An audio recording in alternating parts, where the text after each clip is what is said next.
ચંદ્ર કલાની પેઠે ભક્તિ દેવી વૃદ્ધિ પામવા લાગ્યા. રૂપ ગુણ સૌંદર્ય સર્વ રીતે પૂર્ણ છે. યુવાન અવસ્થાને યોગ્ય થયા છે. થયા વિવાહ જોગ જેવારે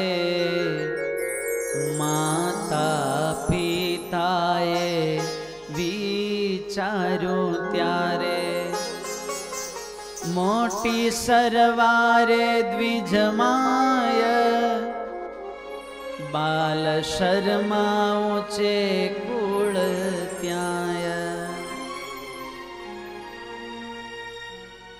સરવાર દેશની અંદર ઇટારપુરમાં એક બાલ શર્મા રહે છે. બહુ પવિત્ર એનું જીવન છે. તેના પુત્ર દેવ શર્મા નામ, સારા સદગુણી સ્વધર્મ ધામ. તેને દીકરી દેવાનું ધાર્યું. નક્કી કર્યું કે આપણે દેવ શર્મા સાથે આપણી દીકરીને પરણાવીએ. આ દેવ શર્માનું જીવન એટલું પવિત્ર હતું, એની ખ્યાતિ ચારે બાજુ હતી. જુઓ, એક પુષ્પ ખીલ્યું હોય ને એની પણ સુગંધ આવે. જે બાજુ પવન હોય ને એ બાજુ બગીચાની સુગંધ જાય. પુષ્પની સુગંધ પવનની દિશામાં જાય અને ચારિત્રની સુગંધ છે ને એ ચારે બાજુ જતી હોય છે. દેવ શર્માની ખ્યાતિ એટલી બધી હતી એટલે દેવ શર્મા સાથે લગ્ન કરવાનું નક્કી કર્યું.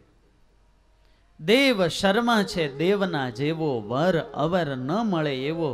એવો જશ જ્યાં સાંભળ્યો કાન, નક્કી કર્યું દેવા કન્યાદાન. એક બ્રાહ્મણને લગ્ન લખાવી અને ત્યાં મોકલ્યા છે.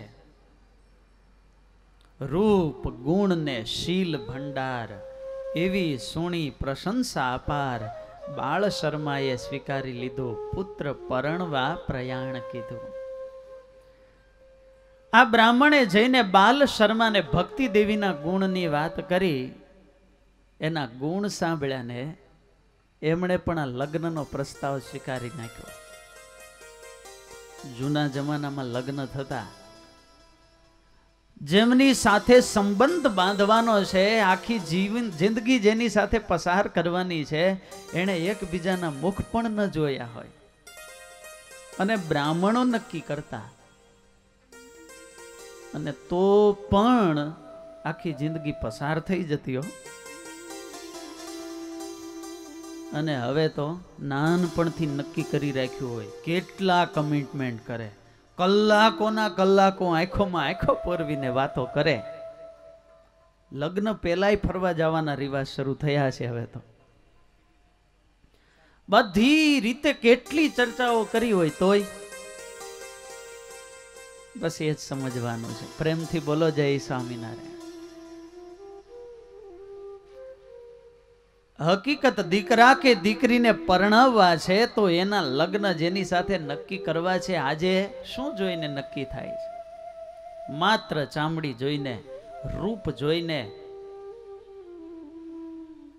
માતા જુએ દ્રવ્ય પિતા ભણેલો, કન્યા જુએ છે વર રૂપ રેલો. માતા જુએ દ્રવ્ય પિતા ભણેલો, સગાજનો ઉત્તમ વંશવાન, બીજા જનો ઉત્તમ ખાનપાન. કન્યા વરયતિ રૂપમ. માતા જુએ કે પૈસા વાળો કેટલો છે. પૈસો જોઈને જે મા બાપ દીકરીને બીજે પરણાવે છે, જીવનમાં સુખ દુઃખ આવે ત્યારે કઈ પૈસો સાથ નથી આપતો. પતિનો પ્રેમ હૂંફ હોય, એનું શીલ સારું હોય, એના આચરણ અને સ્વભાવ સારા હોય તો જીવન પૂર્ણ થાય. પૈસાથી જીવન પૂર્ણ થતું નથી. પૈસાના લોભે ગમે એવો દારૂડિયો હોય એની સાથે પરણાવી દે અને પછી ઝેર ઘોળવાનો વારો આવે.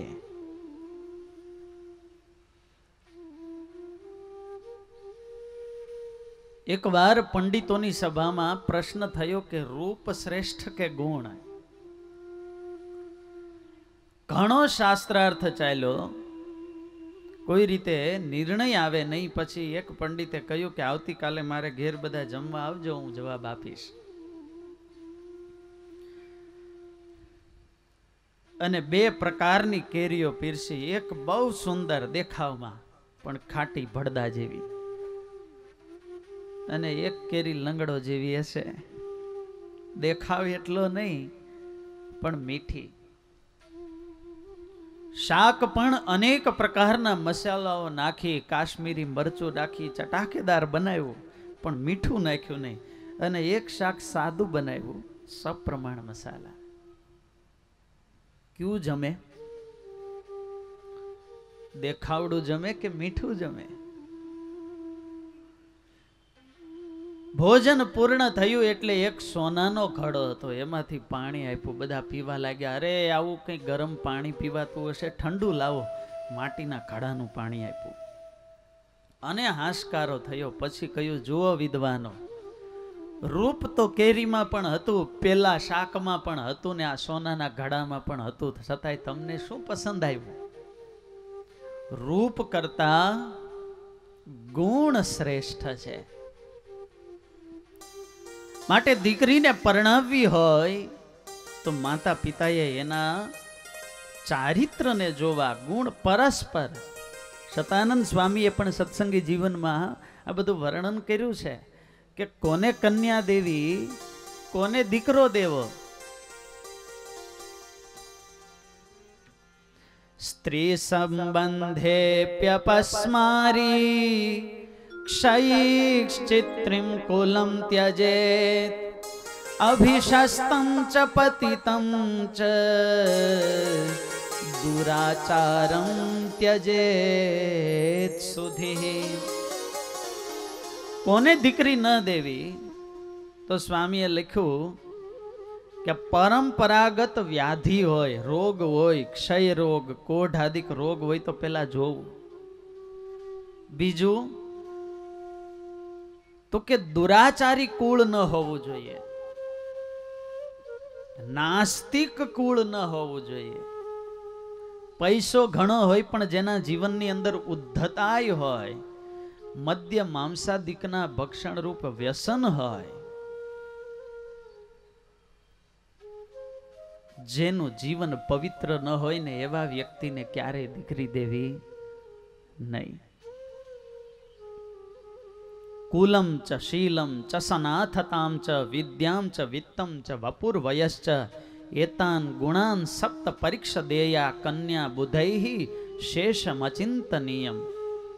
મૂર્તિયાનું કુળ જોવું, એનું ચારિત્ર જોવું, એના માતા પિતા છે કે નહીં એ જોવા. માતા પિતા છે તો કેવા છે એ જોવા. કેટલું એનો અભ્યાસ છે, આવક કેટલી છે, શરીરે સ્વાસ્થ્ય કેટલું છે, ને છેલ્લે લખ્યું કે ઉંમર પણ, ઉંમર જરૂરી છે. કેવી કન્યા એનો સ્વીકાર કરવો, તો એના પણ સ્વામીએ લક્ષણો લખ્યા. પુમ લક્ષણ વિહીનામ ચ વયસામ ચાવરામ સ્વતઃ. પહેલું સ્વામીએ લખ્યું, કેટલું આશ્ચર્ય થાય. પુમ લક્ષણ, પુરુષના લક્ષણ એનામાં ન હોવા જોઈએ. પુરુષ જેવા કપડા નહીં, પુરુષ જેવા વાળ નહીં, પુરુષ જેવી જીવન શૈલી ન હોય ને એ દીકરીનો સ્વીકાર કરવો. આ સૃષ્ટિ છે ને એ બે તત્વથી રચાયેલી છે, પ્રકૃતિ અને પુરુષ. પુરુષ છે એક મારક પ્રકૃતિ છે, નિયંત્રત્વ એનામાં છે, તો સ્ત્રીત્વ હૃદયની અંદર ગ્રાહકતા છે. અને આ બેના જોડાણથી જ સારું ચાલે. બંને પુરુષ થાય, બંને મારક થાય તો શું થાય? પછી બ્રહ્માસ્ત્ર અથડાય. પુમ લક્ષણ વિહિતા, ઉંમરથી નાની હોય, સ્વભાવમાં સુશીલ હોય, પર પુરુષની અંદર જેને આસક્તિ ન હોય આવા લક્ષણ હોય એવી સુકન્યા એનો સ્વીકાર કરવો. કન્યાને સુકન્યા કહેવાય, પણ વરને લગાડો તો શું? આપણે નથી બોલ્યા હો.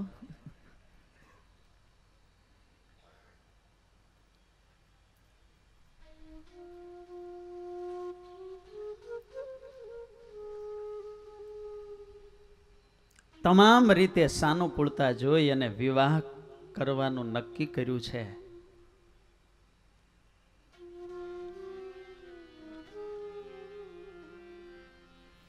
દેવો રાહ જોતા દિન રાત, ત્યાં તો સુણી વિવાહની વાત. દેવતાઓ રાહ જોતા હતા ક્યારે ભગવાનના માતા પિતાના વિવાહ થાય.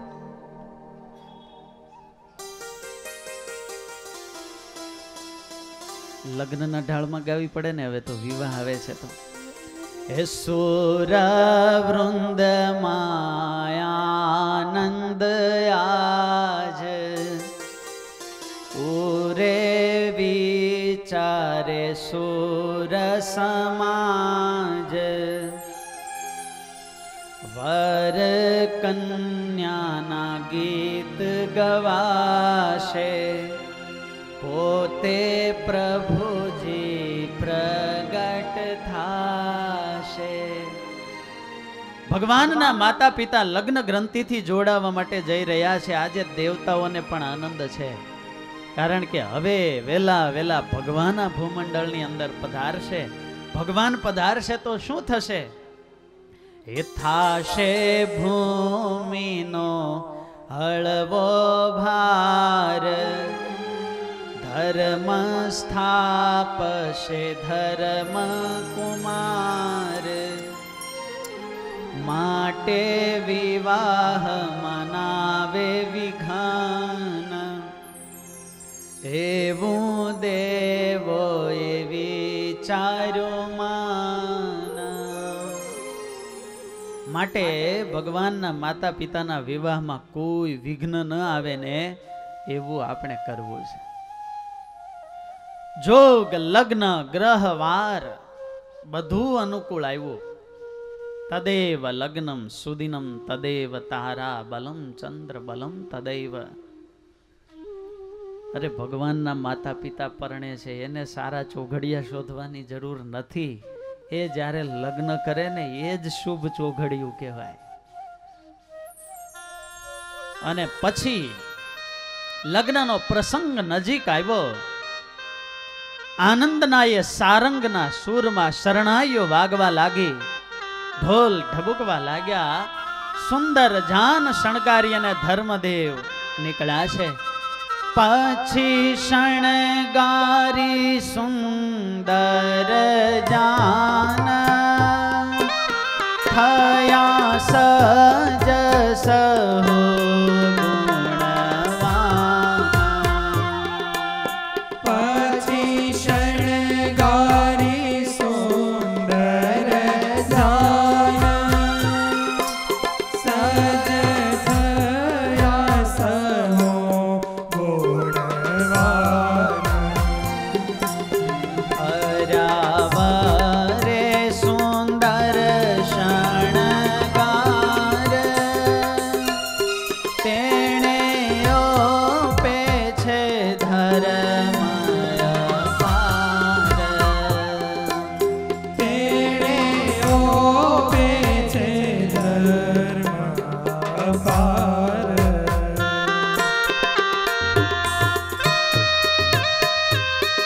થોડી વાર ભગવાનના માતા પિતાની જાનમાં જઈએ. ધર્મદેવ બહુ ત્યાગમય અને સાદું જીવન જીવતા. એને હંમેશા બીજાને નવા નવા વસ્ત્રો અને અલંકારો આપવામાં, બીજાને શણગારવામાં રસ હતો. પણ આજે બધાએ ભેળા મળીને ધર્મદેવને શણગાર્યા છે. અને લગ્ન જેવો તો કયો પ્રસંગ કહેવાય?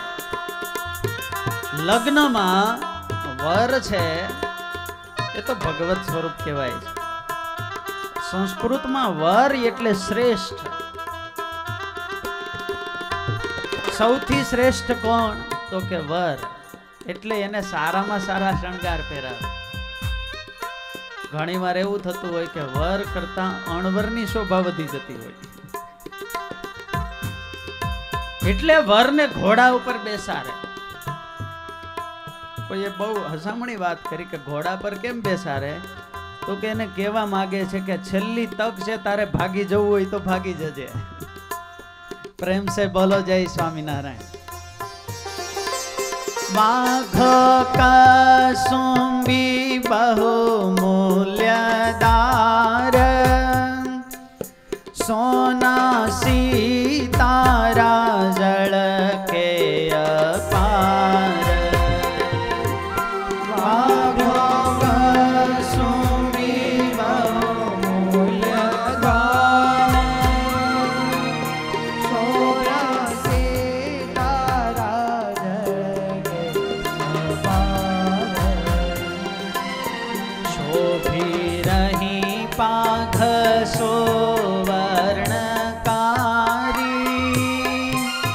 લોભી રહેલી અબળાય પારી. લોભી રહેલી અબળા પારી. સરસ મજાનું છોગલું કલંગી રાખી છે, શિર પેચમાં લટકે છે, તોરા ઝૂકી રહ્યા છે. સુવર્ણના કુંડળ હાર બાજુબંધ ધર્મદેવને ધારણ કરાવ્યા છે. છપૈયાની નારીઓ ધર્મદેવના રૂપને જોઈને મોહી ગઈ છે. જેવા ભક્તિ છે એવા જ એને અનુરૂપ વર મળ્યા છે. હે ભગવાન, યુગો યુગ આની જોડી બની રહે. જેવી સીતા અને રામની જોડી, જેવી શિવ અને પાર્વતીની જોડી, એવી આ બેયની જોડી છે. જાન આવી અને પછી માંડવે વધામણા થાય ને, હે મોર જાજે વો ગમણે દેશ, મોર જાજે એવો વર તું જાજે રે વેવાયો ને માંડવેજી મારા રામ. એવો વર તું જાજે રે વેવાયો ને માંડવેજી મારા રામ. સ્વાગત થયું.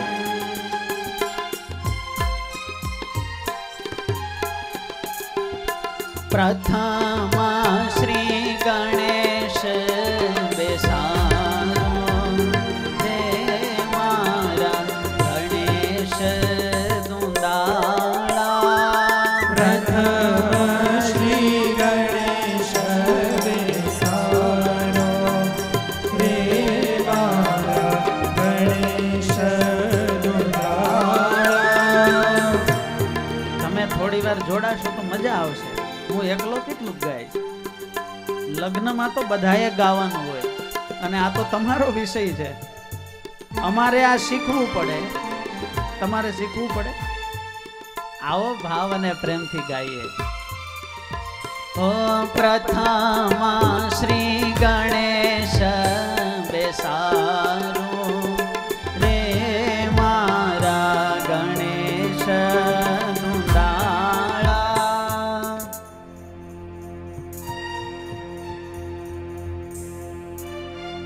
આવડે તો છે. રે મારા ગણેશ, ગણેશ દુંદાળા ને મોટી ફાંદવાળા. ગણેશ દુંદાળા ને મોટી પાદવાળા. લગ્નનો વિધિ થવા લાગ્યો. ભૂદેવ મંત્ર બોલતા જાય છે. આ બાજુ વિવાહના માંગલિક ગીતો ગવાઈ રહ્યા છે. મેં તો થાળ ભર્યો રે સગમોતી નો રે, મેં તો થાળ ભર્યો રે સગમોતી નો રે, મેં તો થાળ ભર્યો રે સગમોતી નો રે, મેં તો થાળ ભર્યો રે સગમોતી નો રે. હું તો હરખે વધાવાને જાશ મારો સોના સરીખો સૂરજ ઉગી રે મારો સોના સરીખો સૂરજ ઉગી.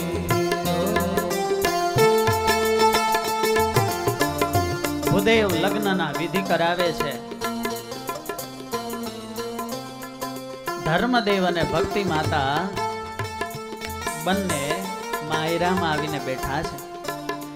બેઠા માય રે વર કન્યા જોડી રે, બાંધી ગાંઠ છૂટે નહીં છોડી રે.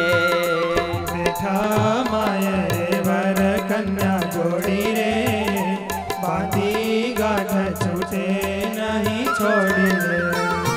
પ્રીતે પરણા ધર્મ ઉદાર રે, પ્રીતે પરણા ધર્મ ઉદાર રે. તિયાં કરતો છે જય જયકાર રે. ત્યાં વરતો છે જય જયકાર રે. ધર્મદેવ અને ભક્તિ માતા ફેરા ફરવા લાગ્યા છે અને બધા પુષ્પ ચોખા આદિકથી વધાવવા લાગ્યા છે, જય જયકાર કરવા લાગ્યા છે.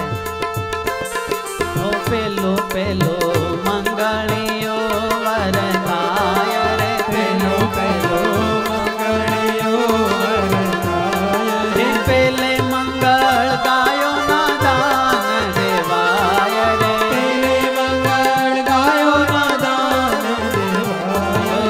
અગ્નિદેવની સાક્ષીએ ફેરા ભરાય રે. અગ્નિદેવની સાક્ષીએ ફેરા ભરાય રે.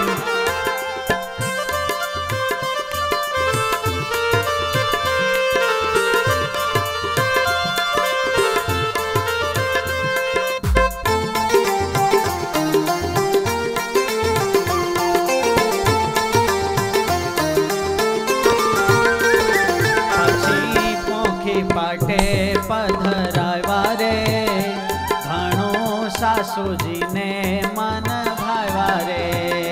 પછી પોખી પાટે પધરાવ્યા રે, ઘણું સાસુજીને મન ભાવ્યા રે. હે પછી દીધા છે કન્યાના દાન રે, પછી દીધા છે કન્યાના દાન રે. હે બાઈ વર તારો ગુણવાન રે. ભાઈ વર તારો ગુણવાન હે રે. બાઈ વર તારો ગુણવાન રે. ભાઈ વર તારો ગુણવાન રે. સૌને ખૂબ આનંદ થયો છે. છપૈયાની નારીઓ ભગવાનને પ્રાર્થના કરવા લાગી છે. અહો સખી આપણ સૌ મળીને માગો પ્રભો પાસ લળીને. હે નાથ એવો વરદાન દેજો, ભક્તિ પતિ આપુરમાં રહેજો. હે પ્રભુ એવી કૃપા કરજો ને એવું વરદાન દેજો કે આ ભક્તિના પતિ છે ને એ આ છપૈયામાં જ કાયમ રે, ત્યાં રે.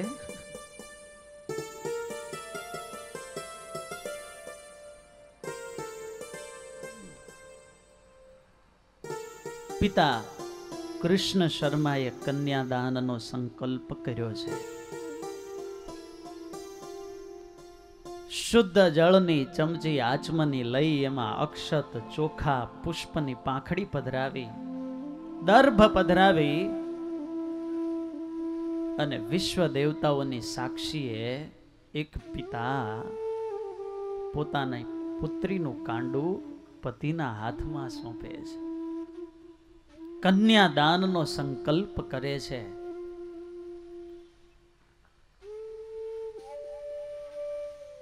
અને એ વખતે એક પિતા અને પુત્રીની વચ્ચે મુખ સંવાદ ચાલતો હોય છે. શાસ્ત્રકારો કહે આ બધી વિધિનો મહિમા છે. શુદ્ધ જળ લઈને પિતા કહેવા માંગે છે કે બેટા, આ જળ જેવું તારું નિર્મળ અને પવિત્ર જીવન રાખજે, સ્વચ્છતા અને શીતળતા મધુરતા રાખજે. અક્ષત કહેતા ચોખા પધરાવીને કહેવા માંગે છે કે તારું સૌભાગ્ય અક્ષત રહે, અખંડિત રહે એવી અમારી ભગવાનને પ્રાર્થના છે. બેટા પુષ્પ પધરાવીએ છીએ, પુષ્પ ગમે તેવું સારું હોય પણ જો સુગંધ ન હોય ને તો એની કોઈ કિંમત નથી. તું રૂપવાન છે, ગુણવાન છે, પણ બેટા તારા જીવનની અંદર ચારિત્રની સુગંધ રાખજે. તારી કુખ બેટા એવી ઉજળી રાખજે કે કોઈ સતી શુરા સંત ભગવદ ભક્તને જન્મ ધારણ કરવાનું મન થાય. અને દર્ભ પધરાવે. દર્ભ દાભડો ક્યારે રાખીએ સુભાઈ આપણે? ગ્રહણ કાઢવા. જ્યારે અશુચિ વાતાવરણ હોય, અપવિત્રતા હોય, ત્યારે દર્ભ છે એ પવિત્રીકરણનું કાર્ય કરે છે.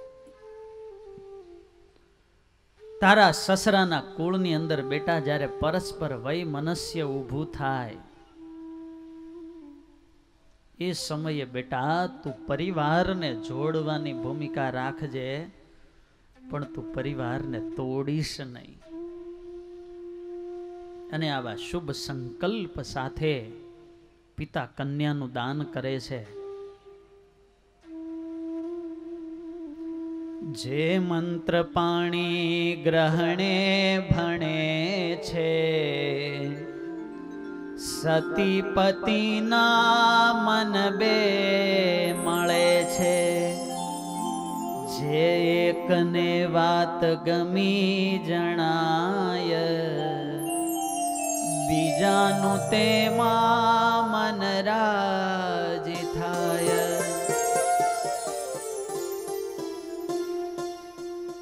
લગ્ન છે એ સ્વેચ્છાથી સ્વીકારેલું દાસત્વ છે. લગ્ન એટલે જોડાણ. જોડાણ થાય પછી બેનું જોડાણ થાય પછી બે ન હોય, એક જ હોય. કોઈ સ્વામી નથી ને કોઈ સેવક નથી. બંને એકાબીજાની ભાવના સમજે ને દાસત્વ રાખે, એકબીજાની રુચિમાં જો રાજી રહે તો એના દાંપત્ય જીવનની અંદર ક્યારેય વિઘ્ન ન આવે. જે એકને વાત ગમી જણાય, બીજાનું તેમાં મન રાજી થાય.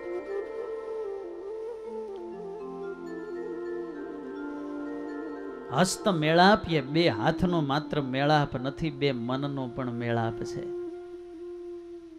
આજે વિધિ પૂરતું રહી જાય છે, 2 મિનિટમાં હાથ મિલાવ્યો એ મિલાવ્યો. છોકરાએ પૂછ્યું માંડવે, પપ્પા કયો વિધિ ચાલે, શું છે?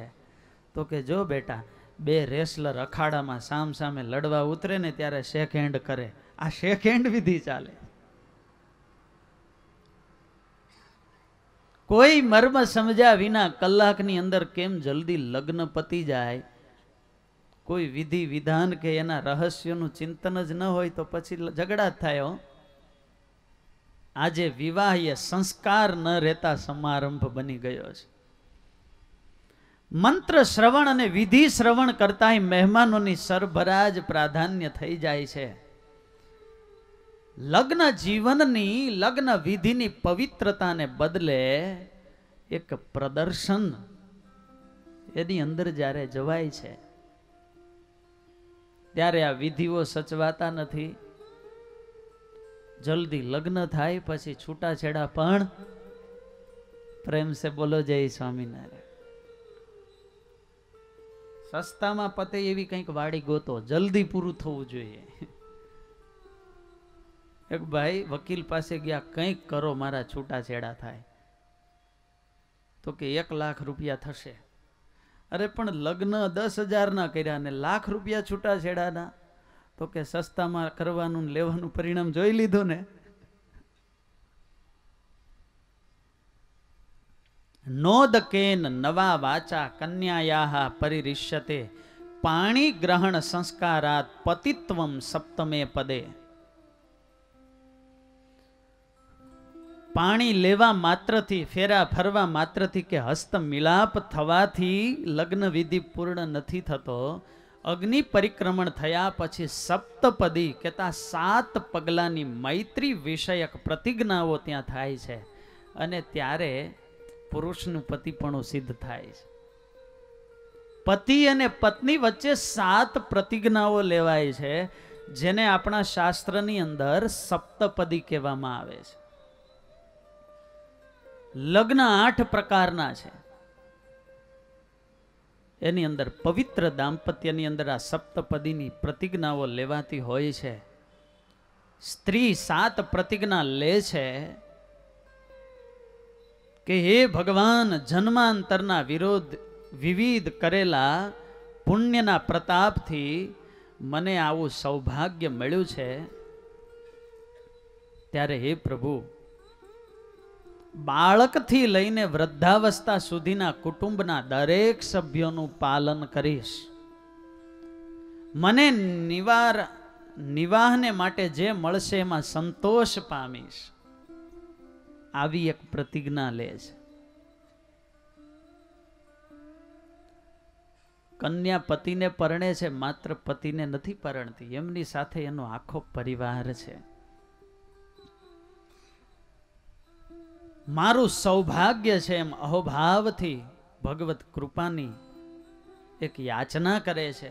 ત્રીજી પ્રતિજ્ઞામાં કહે છે કે હે પ્રભુ, હું તમારી બધી આજ્ઞાનું પાલન કરીશ અને સમયસર મીઠા અન્ન શાકાદિક તૈયાર કરી આપીશ. મારા શૃંગાર, મારી શોભા, બધાનું પ્રયોજન તો કે મારા પતિને સુખ આવે પણ અન્યને નહીં. હું હંમેશા એને જ પ્રસન્ન કરવાનો પ્રયાસ કરીશ. 5મી પ્રતિજ્ઞા દુઃખે ધીરા સુખે રુષ્ટા સુખ દુઃખ વિભાગિની નાહમ પરતરમ યાચી પંચમે સાબ્રવીદ વરમ. પતિને વચન આપે છે કે તમારા સુખ અને દુઃખમાં હું કાયમ સહભાગી બનીશ. ભગવાન રામચંદ્રજી જ્યારે વનમાં જવા માટે તૈયાર થયા, લક્ષ્મણજીએ તો હઠ પકડી. જેમણે જન્મથી ક્યારેય ભૂમિ ઉપર ઉઘાડો પગ નહોતો મૂક્યો એવા સીતાજી, જાનકીજી પણ કહેવા લાગ્યા કે પતિદેવ, મને તમારી સાથે લઈ જાઓ. અરે પણ દેવી, તમારી ક્યાં જરૂર છે? 14 વર્ષની વાત છે. એ જમાનામાં 1,00,000 વર્ષની આયુષ્ય હતી સતયુગમાં, અને એના માટે કઈ 14 વર્ષ વધારે કહેવાય? અરે એક સતી પતિનું જો રણમાં મૃત્યુ થાય તો આખી જિંદગી પણ આનંદથી પસાર કરી શકતા હોય. અને એ વખતે સીતાજીએ કહ્યું છે, ભગવાન કહે આવો રાજ્ય પરિજન મૂકીને તમે વનમાં કેમ રખડશો? તો કે તમારો સાથ છે ને એ જ મારા માટે સર્વસ્વ છે. વનના પશુ પક્ષીઓ એ મારા પરિજનો. ઘાસની કુટિયા છે ને એ જો તમે મારી સાથે હશો ને તો મારા માટે આ મહેલ કરતા પણ અધિક છે. માત્ર સુખમાં સાથ આપે એ પત્ની નથી, દુઃખમાં પણ સાથ આપે એ પત્ની છે. માટે હું તમારો સાથ નહીં છોડું. 6ઠી પ્રતિજ્ઞા લે છે કે ક્યારેય પર પુરુષનો સંગ કરીશ નહીં. જ્યાં તમે હશો ત્યાં જ રહીશ અને યજ્ઞાદિક તમામ કાર્યોની અંદર હું સદાય તમારી સાથે રહીશ. આવી 7 પ્રતિજ્ઞાઓ સપ્તપદીમાં પત્ની લેતા હોય છે. તુલસીદાસજી મહારાજે પણ રામાયણની અંદર 4 પ્રકારના પતિવ્રતા ગણાવ્યા છે.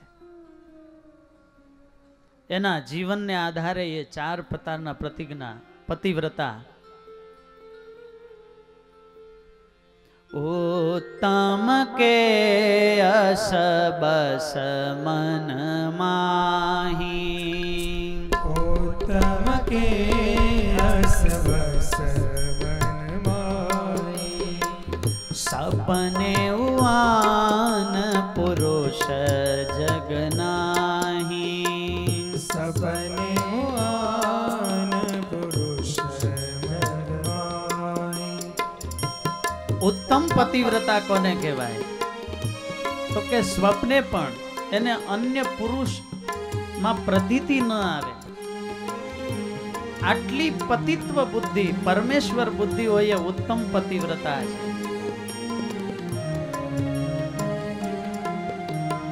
મધ્યમ શ્રેણીની પતિવ્રતા છે એ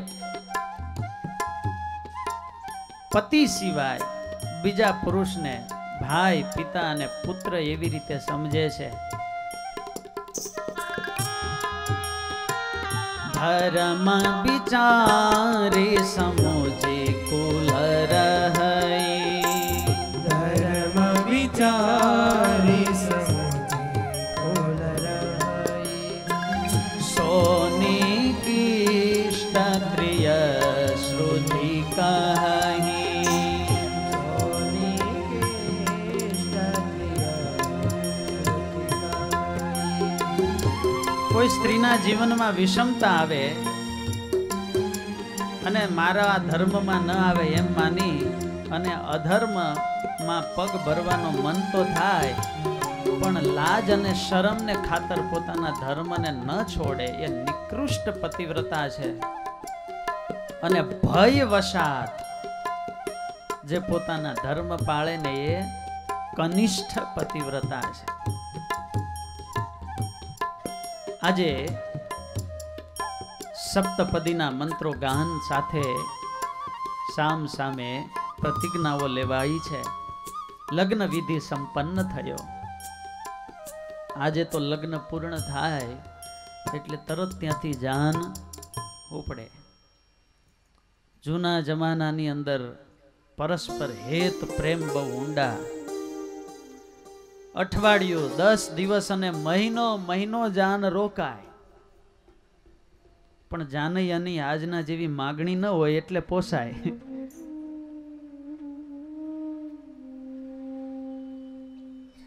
બાલ શર્મા વારે વારે કૃષ્ણ શર્માને કહે હવે તમે રજા આપો તો અમે જઈએ આ બાજુ એનું દિલ દીકરીને છોડવા માટે તૈયાર નથી કાલે કાલે એમ કરતા કરતા મહિનો પસાર થયો એક દિવસ ભક્તિ દેવીના પિતા એવા કૃષ્ણ શર્માએ ભાગ્યવતી દેવીને કહ્યું દેવી મને એમ વિચાર આવે છે કે આ દેવ શર્મા બહુ ગુણિયલ છે આપણે છપૈયામાં કોઈ એવા મોટા વિદ્વાન પણ નથી એના જીવનથી બધાને શીખવા પણ ખૂબ મળશે ને એ વિદ્વાન છે માટે આપણા બ્રાહ્મણ પરિવારની અંદર બધાને વેદાધ્યયન અને વિદ્યાભ્યાસ કરાવશે માટે ઘર જમાઈ તરીકે આપણે રાખી લઈએ પતિ પત્ની બંને સહમત થયા બાલ શર્મા રજા માંગવા આવ્યા કે હવે તમે વેવાય રજા આપો તો અમે જઈએ પણ તમારે અમારું એક વચન માનવું પડે તમે રજા આપતા હોય તો તમે જે કહો એ વચન આપીએ આપશો હા જોજો બાલ શર્મા માગુ તમ પાસ સત્યવાદી છો પૂરજો આશ કુળ તમારામાં નિર્ધાર માગો જે તે ન કરો નકાર તમારું કુળ પવિત્ર છે અને તમારા કુળની અંદર એકવાર વચન આપ્યા પછી ફરતા નથી બાલ શર્મા કહે હે કૃષ્ણ શર્મા આજે તમારે જે માગવું હોય એ માગો આજે હું તમને વચન આપું છું તમે જે માગો એ આપીશ અને હાથ જોડી અને કૃષ્ણ શર્મા એટલું જ બોલ્યા ક્ષમા કરજો પણ સ્નેહ પાશથી બંધાયેલા છીએ અમારી વૃત્તિ તો સ્વાર્થમાં જ રમણ કરતી હોય, આજે અમારે તમારી પાસે માગવું પડે છે. માટે માગું છું જોડી હું પણ, દેજો દયા કરીને સુજાણ. સુત તમારો મારો જમાએ, આપ મુજને રાખું હું અહીં. બસ તમારો આ દીકરો આપી દો. અમારી ઈચ્છા છે ધર્મદેવને અહીં રાખવા. અને આટલું સાંભળતા તો બાલ શર્મા એકદમ ઊંડા ઉતરી ગયા. એવું સુણી બાલ શર્મા કાન, પામ્યા ધર્મ સંકટ નિદાન. એકનો એક પુત્ર છે, નાનપણથી એના જીવનની અંદર સંસ્કારોનું ચિંતન કર્યું છે, વિદ્યાવાન ગુણિયલ તૈયાર કર્યો છે. વૃદ્ધાવસ્થાની એકની એક લાકડી આવો ગુણિયલ પોતાનો પુત્ર ને એની માગણી કરી.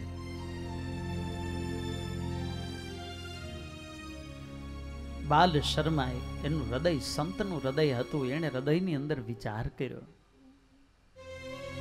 જો હજારો લોકોનું રૂડું થતું હોય ને આમાં, તો મારો દીકરો મારે દેવો જોઈએ. વિશ્વના કલ્યાણને માટે દરેકે કંઈક ને કંઈક બલિદાન તો આપવું જ પડે. અને પોતાના ભાગનું બલિદાન પોતાએ જ આપવાનું હોય છે. જો અનેક લોકોનું હિત થતું હોય તો મારો કાળજાનો કટકો મારે દેવો જોઈએ. આ મોટું મન કરી અને બાલ શર્માએ હા પાડી. પછી કુળનો ધર્મ સંભારી, સુતયા પાતણી તે હાવાળી. જેમ કાઢી આપે કોઈ પ્રાણ, એમ સોંપા સૂતને સુજાણ. વિશ્વના ઇતિહાસમાં વિરલ ઘટના બની કે બાલ શર્મા જાન લઈને પાછા ગયા, વર વિનાની જાન. જતા જતા મનમાં વિચાર આવ્યો કે હવે મારી આયુષ્ય પણ ઘણી થઈ છે, તો છેલ્લે મારા દીકરાને પુત્ર વધ્યુને ઉપદેશના 2 શબ્દો કહેતો જાઓ. શૃણુ કલ્યાણી ભદ્રમ તે વચનમ હિત કૃન મમ. બેટા ભક્તિ, નાનપણથી અમે જાણીએ છીએ તમારે ભગવાનની ભક્તિમાં બહુ રસ છે. ધર્મની અંદર તમારી વૃત્તિ ખૂબ ખેંચાય છે. ભગવાનની ભક્તિ તમે ખૂબ કરો છો, પણ ભક્તિ કરવામાં બેટા હવે તમે ગ્રહસ્થ થયા છો ને, તમારી ફરજ ચૂકશો નહીં. કર્તવ્ય છે એ પહેલો ધર્મ છે. માટે પરમેશ્વર માની અને પતિદેવની સેવા કરજો. તમારી જો કુખ ઉજળી હશે ને, તો તમારે ત્યાં કોઈ ઈશ્વરીય વિભૂતિને અવતાર ધારણ કરવાનું મન થશે. અને એમ કહીને પતિવ્રતાના ધર્મનો સુંદર ઉપદેશ આપ્યો છે. ત્યારબાદ ધર્મદેવને પણ કહ્યું છે કે બેટા, નનુ ત્વમ સુગ્નોસી. બેટા તું સુગ્ન છે, છતાંય એક પિતા તરીકે ફરજથી કહું છું, તમે આ પત્નીનું પાલન પોષણ કરજો. પાતિ રક્ષતી ઇતિ પતિ. સર્વ પ્રકારે પોતાના વિશ્વાસે આવેલ પાત્રની રક્ષા કરવી ને એ પતિનો પરમ ધર્મ છે. માટે બેટા ક્યારેય એનું દિલ તૂટે ને એવા કડવા વચન કહેશો નહીં, ક્યારેય એના પર હાથ ઉગામશો નહીં. પર સ્ત્રી સામે કુદ્રષ્ટિ કરશો નહીં.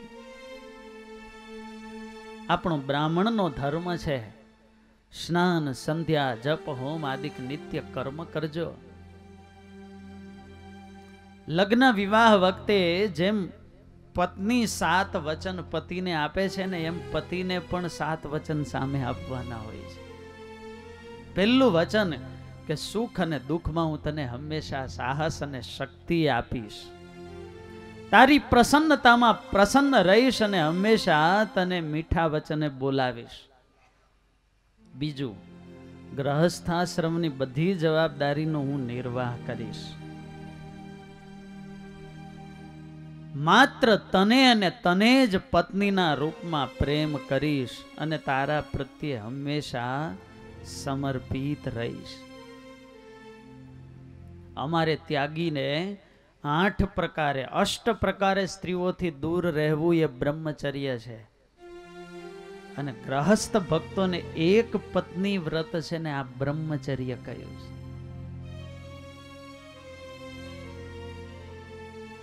અને શું એનાથી તાકાત આવે છે સત્સંગીની અંદર? એ વખતે સ્વામિનારાયણ સંપ્રદાય, ઉગતો સંપ્રદાય, વિધર્મીઓના અનેક દ્વેષ થતા વડોદરાની અંદર સભા થઈ. કળયુગની અંદર બ્રહ્મચર્ય માર્ગનો નિષેધ છે. આ સ્વામિનારાયણ એના સાધુઓને બ્રહ્મચર્ય પળાવે છે. આ વાત ખોટી પડે. અને સભાની અંદર 2 હરિભક્તો બેઠેલા અને વિદ્વાનોની સભામાં ઊભા થઈને બોલ્યા, અરે વિદ્વાનો, તમારા મુખ સંભાળીને વાત કરજો. હું સ્વામિનારાયણ ભગવાનનો હરિભગત છું.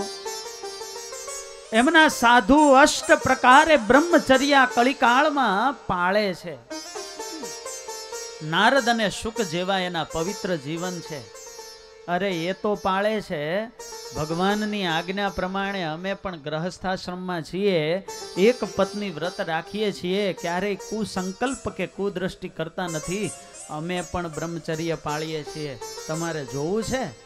એમ કહીને સળગતા કોલસા હાથમાં લઈને બંનેએ સભાની પ્રદક્ષિણા કરી અને બોલ્યા, તમે આ મોટી મોટી વાતો કરો છો, બ્રહ્મચર્ય પછી એક પત્ની વ્રત રાખતા હોય, પર સ્ત્રીને જોઈ અને ખરાબ સંકલ્પ ન કર્યો હોય ને, ઊભા થાવ, આ કોલસા તમને નહીં બાળે.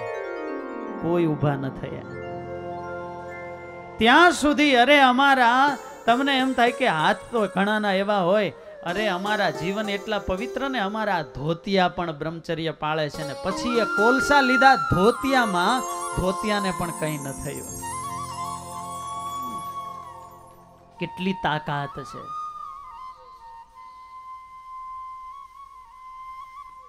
જીવન પર્યંત હું તારો સાથ નિભાવીશ. એક સ્ત્રીના જીવનમાં પતિ તરફથી થયેલા તિરસ્કાર જેવી દુઃખદ બીજી કોઈ ઘટના હોતી નથી.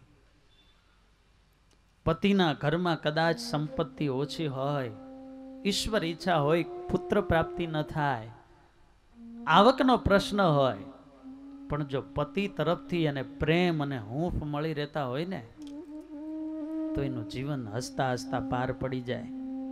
અને નહીતર એનું જીવન ઝેર જેવું બને. 5મી પ્રતિજ્ઞા રાખે છે કે હંમેશા હું તારો સન્માન અને વિશ્વાસ કરીશ. લગ્ન જીવન, ગ્રહસ્થ જીવન છે ને, એ વિશ્વાસના પાયા ઉપર ઊભું છે.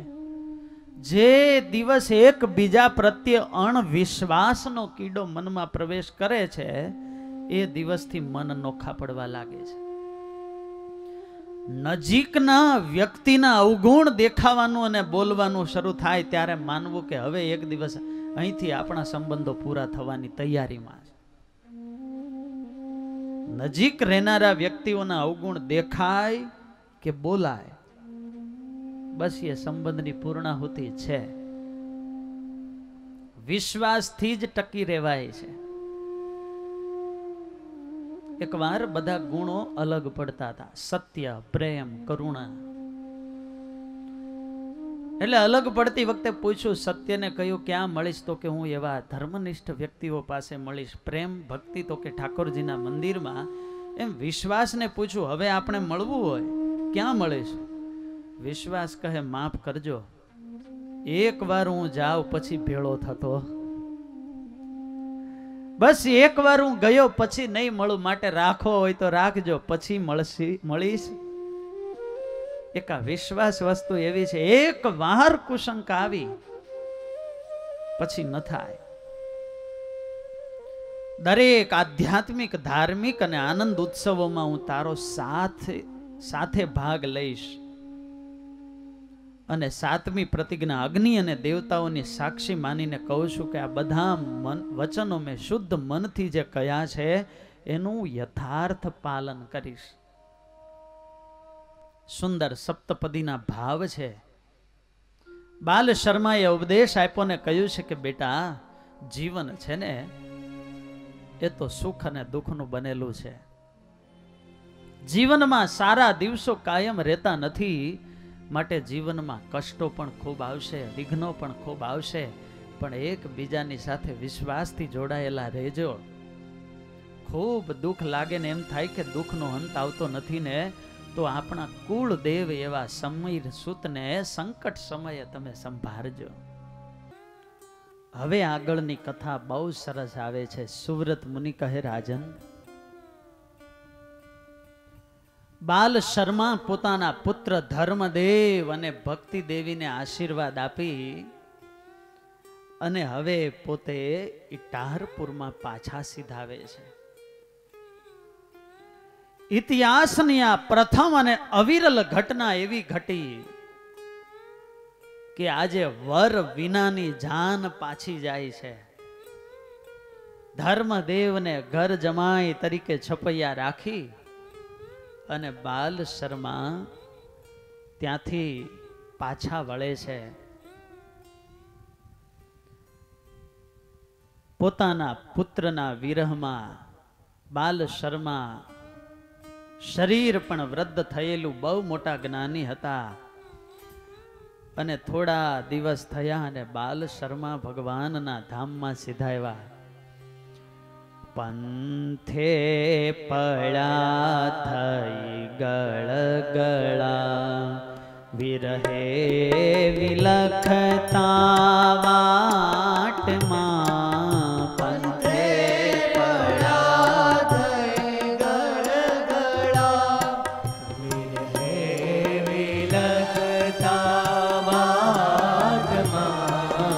આયુષ્ય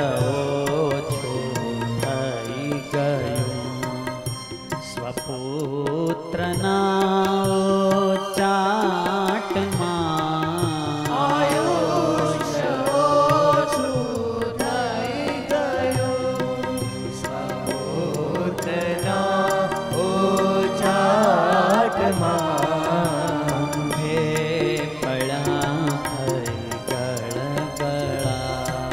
પંથે પડ્યા થઈ ગળગળા.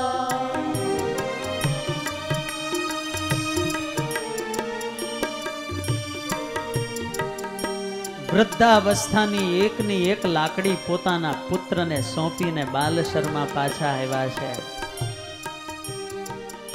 હવે આ લોકમાં રહેવા કરતા પણ એને ભગવાનના ધામમાં વધારે માલ મનાવા લાગ્યો અને પોતાની બધી વૃત્તિઓ જગતમાંથી પાછી ખેંચી લીધી છે. કરી રાટાના નિષદીના ઈષ્ટનું સહુ વિષય દોષ વિરામિયા. કરી રટન નિષદીન ઇષ્ટનું સહુ વિષય દોષ વિરામિયા. સ્વતંત્ર રીત શરીરને સ્વતંત્ર રીત શરીરને પ્રભુ પદ પામ્યા. પંથે પડ્યા થઈ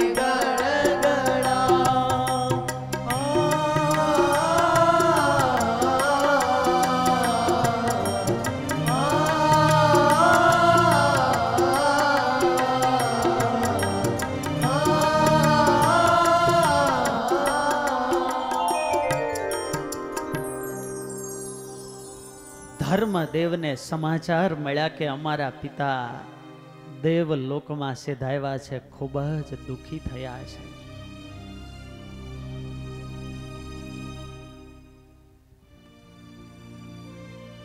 ઇટારપુરના નગરવાસીઓ જેને જેને સમાચાર મળ્યા બધા ખૂબ દુઃખી થયા કે બાલ શર્મા જેવા સંત આ લોક છોડીને ભગવાનના ધામમાં ગયા. આપણે ક્યાંક આવીએ અને બધાને આનંદ થાય કે સન્માન અનુભવાય, એના કરતાંય આપણે જ્યારે જઈએ, આ લોક છોડીને જઈએ ને ત્યારે બધાને ખોટ અનુભવાય ને, તો એ આપણા જીવનની સાર્થકતા કહેવાય.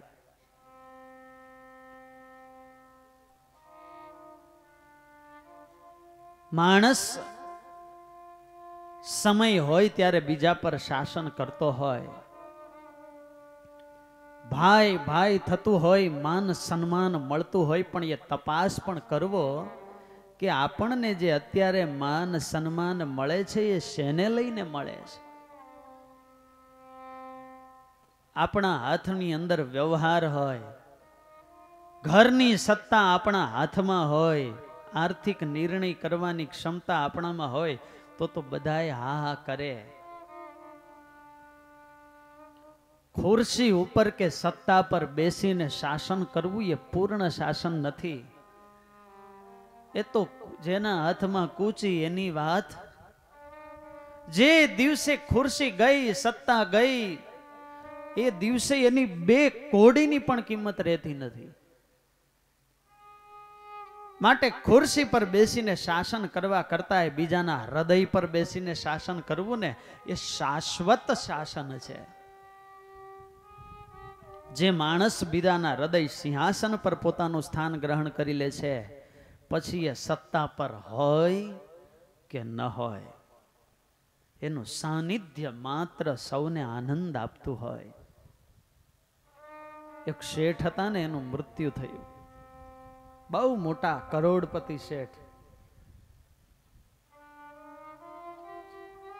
એમના એક મેનેજરે શેઠાણીને ફોન કર્યો કે શેઠ છે?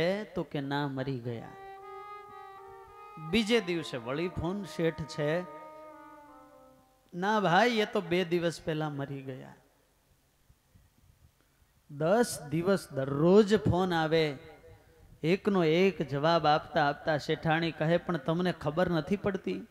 10 દિવસથી કહું છું શેઠ મરી ગયા છે, શા માટે ફોન કરો છો?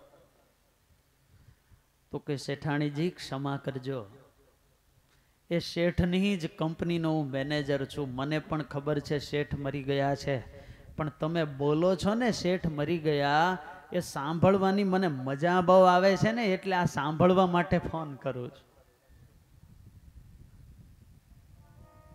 કલ્પના કરો એનો ત્રાસ કેટલો હશે. આનંદ કે પરમાનંદા, એ તો માણસે માણસે ફેર, 1 લાખો દેતા એ 9 મળે ને, એક તો ત્રાંબિયાના 13. માટે જે દિવસે આપણે આ લોક છોડીને જઈએ ને, ત્યારે બધાની આંખમાં આંસુડા હોય, બધાના દિલમાં સ્થાન હોય, તો આપણે કંઈક જીવન જીવા કહેવાય. શોચીય વિપ્રજૈ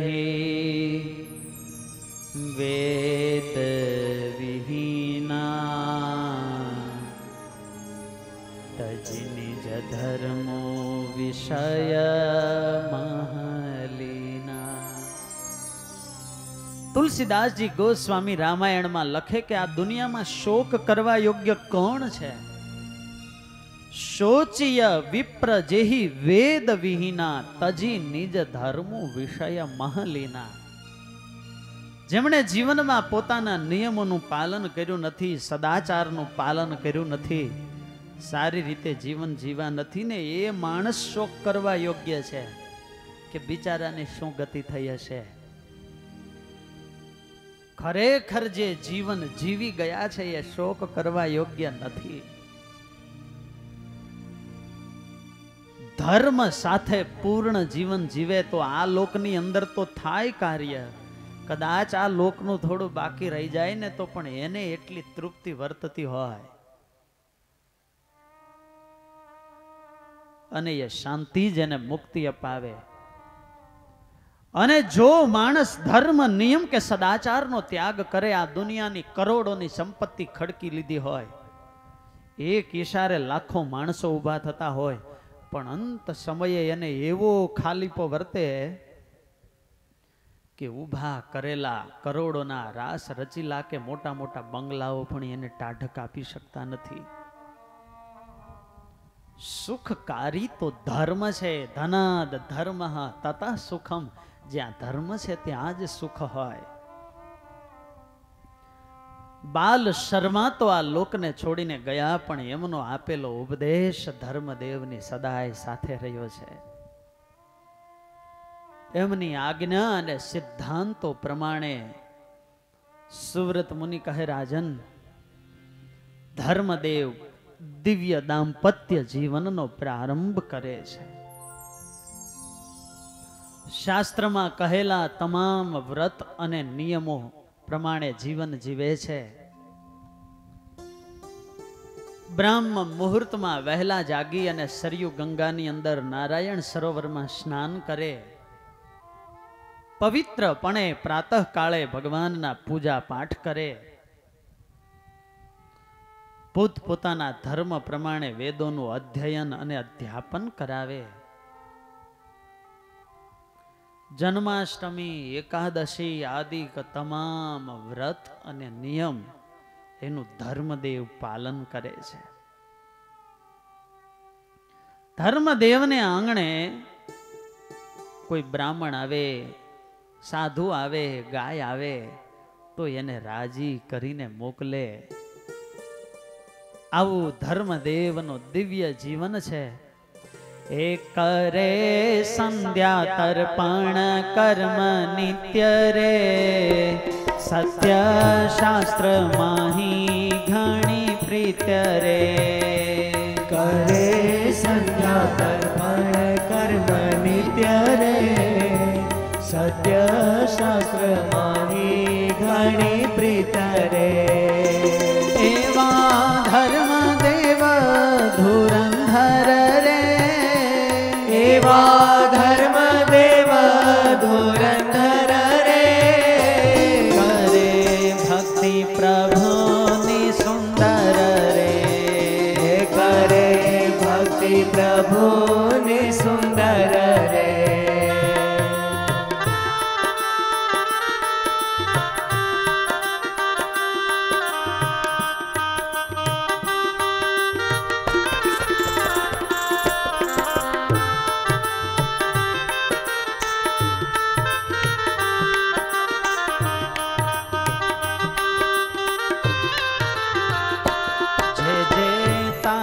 કયા વચન રે, તે તેરી તમારયામાં ગન રે.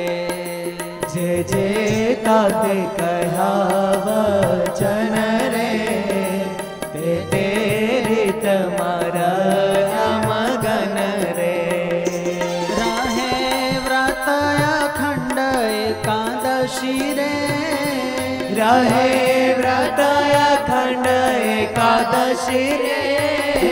કરે કૃષ્ણ કીર્તન હોલસી રે, કરે કૃષ્ણ કીર્તન હોલસી રે. કરે કૃષ્ણ કીર્તન હોલસી રે, કરે કૃષ્ણ કીર્તન હોલસી રે. પિત્રાશ્રિતે હિ સન્માર્ગે સ્થેયમ પુત્રેણ ધીમતા.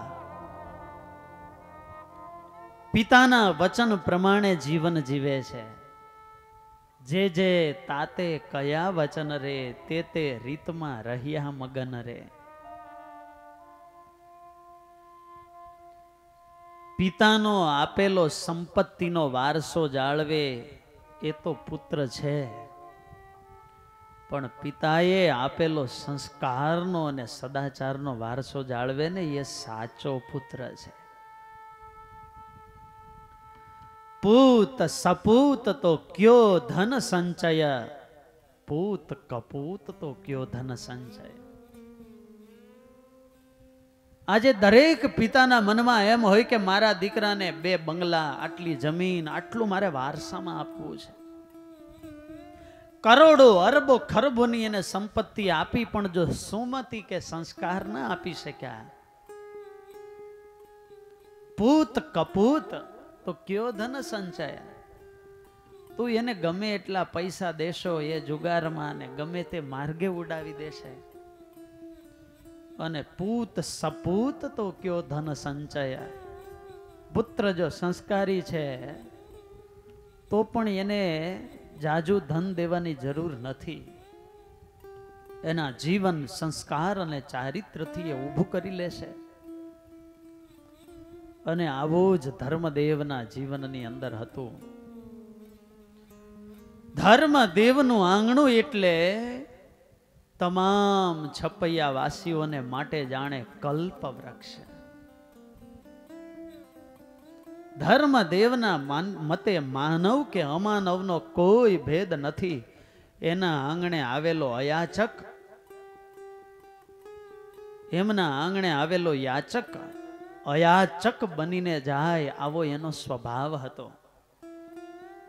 જે માગે આપતા ને એટલા માટે તો એના આંગણે દિયતામ દિયતામના નાદ અવિરત સંભળાતા.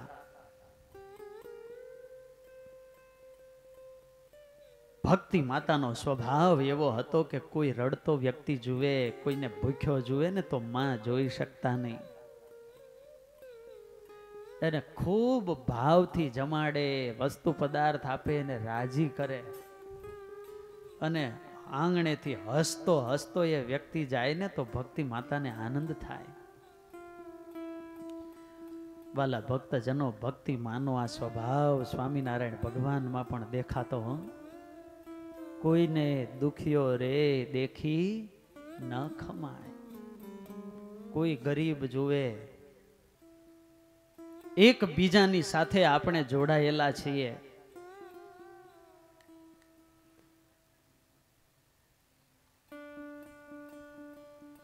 આ સૃષ્ટિ તરફથી આપણે કંઈક મદદ જોઈતી હોય, આ સૃષ્ટિનો સહકાર જોઈતો હોય ને તો એનો પ્રવાહ હોય ને એને શરૂ રાખીએ. પાછળથી ઇલેક્ટ્રિસિટીનો પ્રવાહ આ બાજુ આવતો હોય, વચ્ચે બે ફોક્સ પછી વચ્ચેથી છેડો તૂટી જાય તો આગળ આવે. એમાં સૃષ્ટિની અંદર એક ઉર્જા કાર્ય કરે છે. સૃષ્ટિના રચયિતા સ્વયં પરમાત્મા છે. એ સમાન ન્યાય બધાનું ધ્યાન રાખે છે. પૃથ્વીમાં જન્મનારી દરેક વનસ્પતિઓ, દરેક ઔષધિઓનું ભગવાન પોષણ કરે છે. 84 લાખ યોની છે તો દરેક પ્રાણીઓનું ભગવાન પોષણ કરે છે. દરેક પક્ષીઓને જેટલો જોઈએ એટલો આહાર ભગવાન પહોંચાડે છે. કહેતા કે દરેકનું ધ્યાન ભગવાન સમાન ન્યાય રાખે છે. પ્રશ્ન માત્ર માણસને આવે છે કે હું કેમ એકલો રહી જાઉં છું. હકીકત એક જ સૃષ્ટિનો જ ભાગ મનુષ્ય છે, અને આપણું ધ્યાન પણ ભગવાન જ રાખે છે. સૃષ્ટિ જ રાખે છે. જેમ સૃષ્ટિ વૃક્ષોને ખીલવે છે એમ જ સમયે સમયે આપણને પણ ખીલવે છે. આપણને પણ યોગ્ય વાતાવરણ આપે છે. આપણને પણ યોગ્ય પ્લેટફોર્મ અને પરિવાર આપે છે. ગુણો અને કૌશલ્ય આપે છે. આગળ જવાની અનંત સંભાવનાઓ અને તકો આપે છે. પણ જ્યારે વ્યક્તિ પોતે પ્રવાહ આગળ વધારવાનું બંધ કરીને પોતાનું કરવાનું શરૂ કરી દે છે, દરેક સૃષ્ટિની વસ્તુ એકબીજાને કંઈક સમર્પણ કરે છે. જ્યારે માણસ એક સમર્પણ કરવાના સ્વભાવ વાળો નથી. પૈસો તો બધો મારો, ઘર તો કે મારું, આ તો કે મારું, એના પર મારો જ અધિકાર એમ માની અને પોતાનું જ્યારે કરવા લાગે છે ને ત્યારે વહેતો પ્રવાહ બંધ થઈ જાય છે. અને પછી એનું કરે, સૃષ્ટિ પણ એને આગળ ન વધારે. માટે આ સૃષ્ટિની જો શક્તિને જો આપણે જોઈતી હોય, કુદરત વગર માગે આપણી બધી જ એક માગણીઓને પૂર્ણ કરે આવી જો ઈચ્છા હોય ને તો જીવનમાં જે મળ્યું હોય ને એ આપતા રહો. માત્ર પૈસાની વાત નથી. ધનનું સમર્પણ થાય છે એમ તનથી પણ સમર્પણ થાય છે, મનથી પણ સમર્પણ થાય છે. ભગવાને આપણને કંઈક ગુણો આપ્યા હોય તો એનો ઉપયોગ બીજા માટે કરીએ. અરે કંઈ ન હોય ને તો બે મીઠા શબ્દો કહીને કોઈકને પ્રસન્ન રાખીએ. અમેરિકામાં એક 60 વર્ષના વ્યક્તિ છે, ફ્લોરિડામાં. દરરોજ સવારે 300 કે 400 ગુલાબની થેલી લઈ અને રસ્તા પર નીકળે. જે સામે મળે ને એને ગુલાબ આપે. લ્યો ભાઈ, હેપી બર્થડે. એને પૂછું, તમે આ દરરોજ આમ શા માટે કરો છો? અમારો તો જન્મદિવસ નથી. ત્યારે એ વ્યક્તિ કહે કે 400 ને હું ગુલાબ આપું ને હેપી બર્થડે કહું અને એમાં એકાદનો જન્મદિવસ નીકળી જાય ને એના આશીર્વાદ જો મળીને જાય ને તો મારું તો કામ થઈ જાય.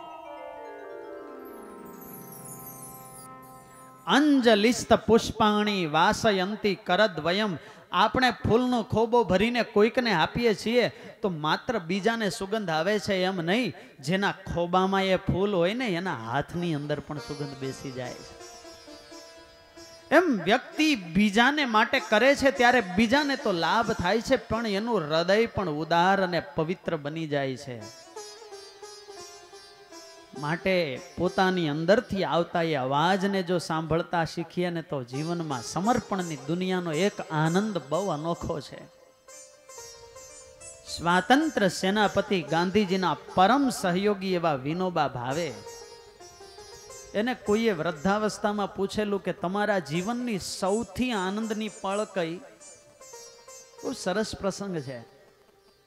વિનોબા ભાવે એવું કહેતા કે હું જ્યારે નાનો હતો ને ત્યારે અમારા આંગણામાં એક ફણસનું વૃક્ષ હતું.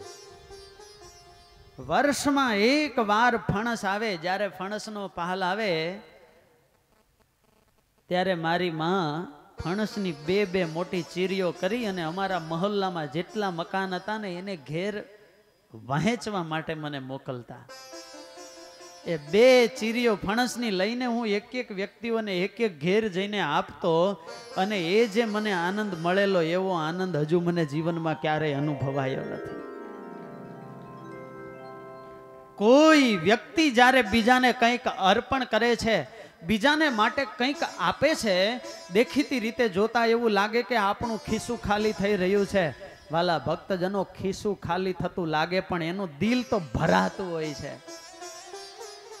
અને એ તો આનંદ એ જ પોતે અનુભવી શકે. અહીંથી રાજકોટ તમારે જવું હોય, સરકારી બસમાં ચડ્યા હોઈએ, તમને સીટ મળી ગઈ હોય, એટલી ગર્દી હોય અને બાજુમાં કોઈ વૃદ્ધ દાદા ઊભા હોય, કન્ફર્મ સીટ, એના પર તમે એને બેસારો ને તમે અહીંથી ઊભા કલાક કે 1.5 કલાકની યાત્રા કરો. થાક લાગે, પગ દુખે, શરીર પર પણ થાક લાગે, પણ વાલા ભક્તજનો દિલ ઉપર તપાસજો, એનો આનંદ કંઈક અનેરો હશે.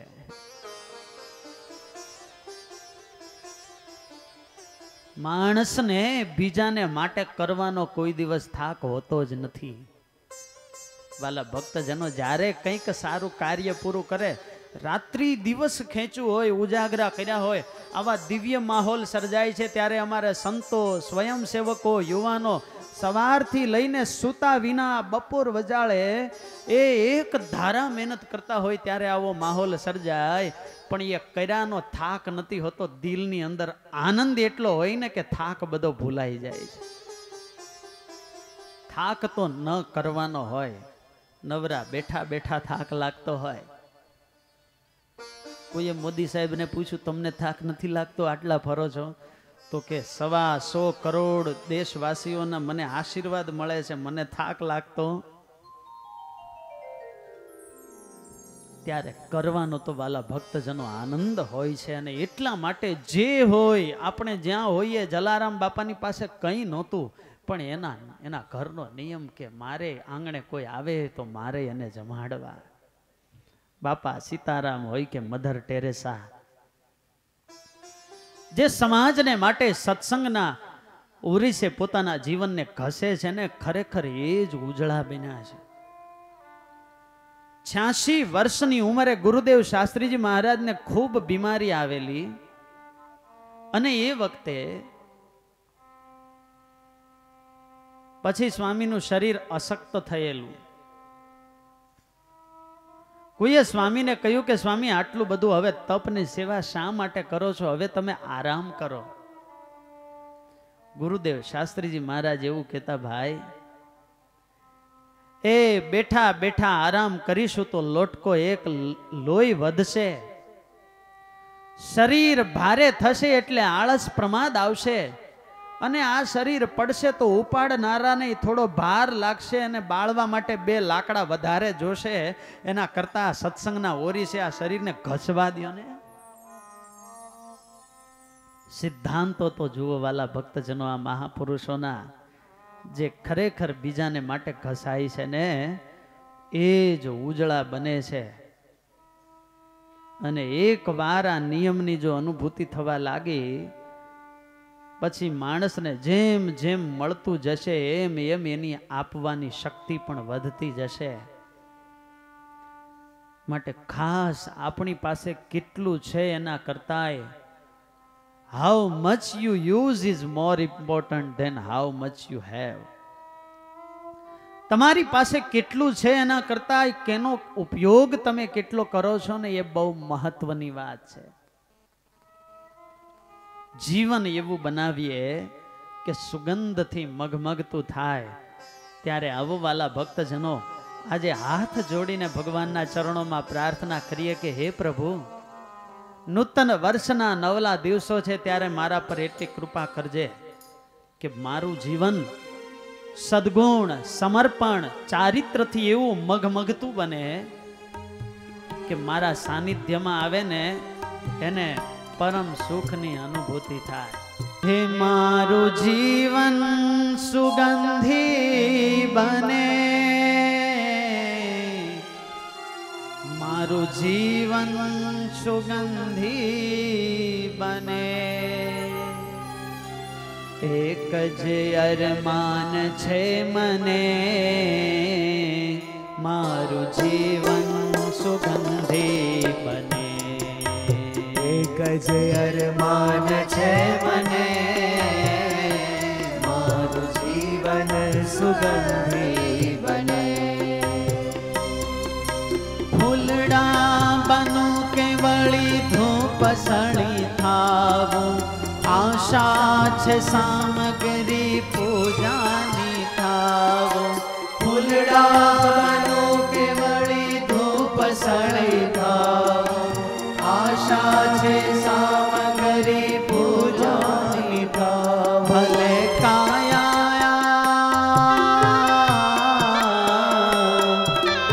કાયા રાખ થઈ સમે,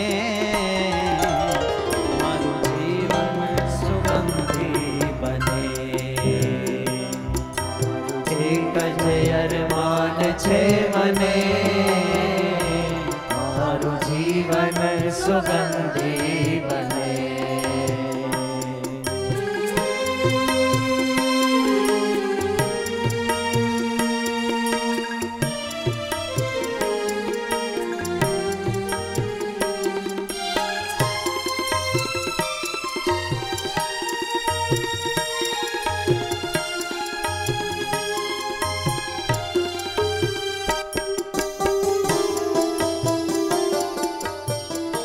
સતની કાંટાળી કેડી પર ચાલતા પોતે પગમાં કાંટા સહન કરવા પડે પણ એવા સમર્પણ માર્ગે ચાલનારા મહાપુરુષો છે એ અનુગામીઓને માટે પોતે માર્ગ પર ફૂલડા બિછાવતા હોય છે. તડકા છાયા કેવા વર્ષાના વાયરા, તોય કુસુમ કદી ના કરમાયા. તડકા છાયા કેવા વર્ષાના વાયરા, તોય કુસુમ કદી ના કરમાયા. ભાવ ખીલતા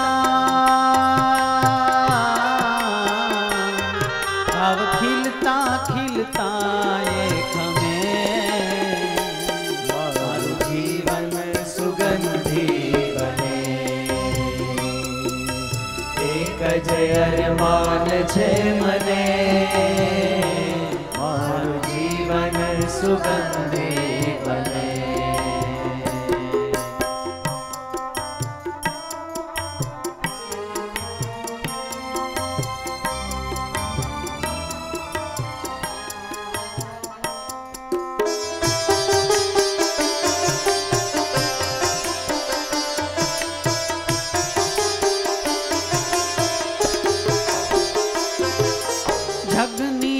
ખારાશ બધી ઉરમાં સમાવે, તોય સાગર મીઠી વર્ષા બરસાવે.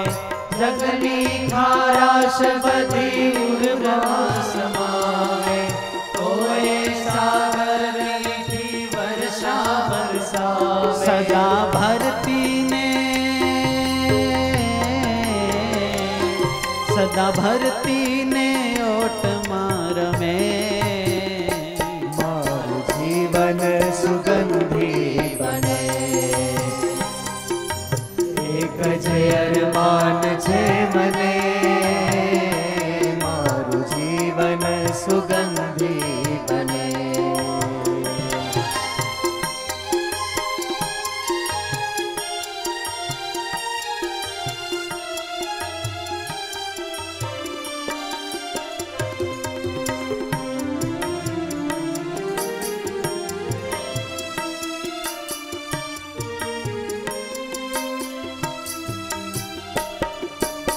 સ્વામી વિવેકાનંદની પાસે એક યુવક આવ્યો, મને આશીર્વાદ આપો, મારે યોગની સાધના કરવી છે.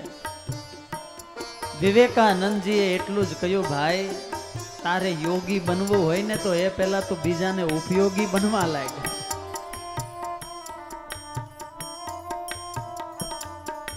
રામકૃષ્ણ પરમહંસને કહ્યું સાધુની વ્યાખ્યા શું? એણે કહ્યું તમે શું કહો છો? નિષ્કામ ભાવે નિષ્કંચન ભાવે જે કાંઈ પણ મળે એનાથી ચલાવે એને સાધુ કહેવાય. રામકૃષ્ણ પરમહંસજી કહે, અરે ભાઈ એ તો કૂતરાઈ ચલાવે છે. જે કાંઈ પણ પોતાને પ્રાપ્ત થયું હોય એના દ્વારા બીજાને માટે ઉપયોગી થાય ને ચંદનના કાષ્ઠની પેઠે પોતાનું જીવન ઘસી અને બીજાને સુગંધ આપે ને એ સાચા સાધુ છે.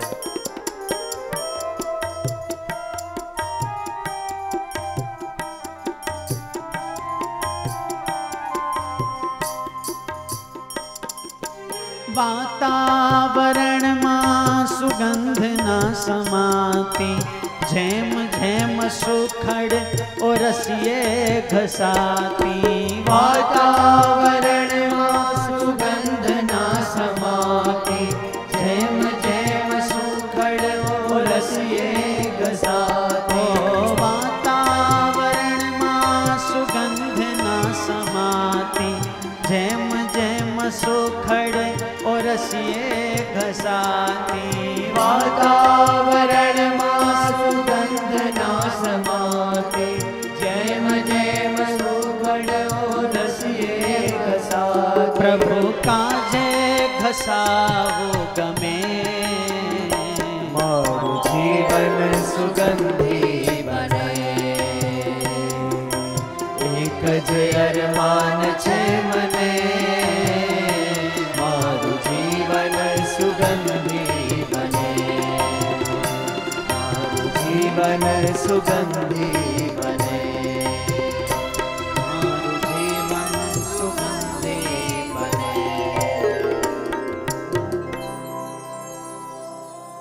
ધર્મ દેવના મીઠા મધુરા સ્વભાવની કીર્તિ ચારે બાજુ પ્રસરવા લાગી. ધર્મદેવનું આંગણું તો બધાને માટે કલ્પ વૃક્ષ કહેવાતું, એના આંગણેથી કોઈ દુખીઓ પાછો ન જાય.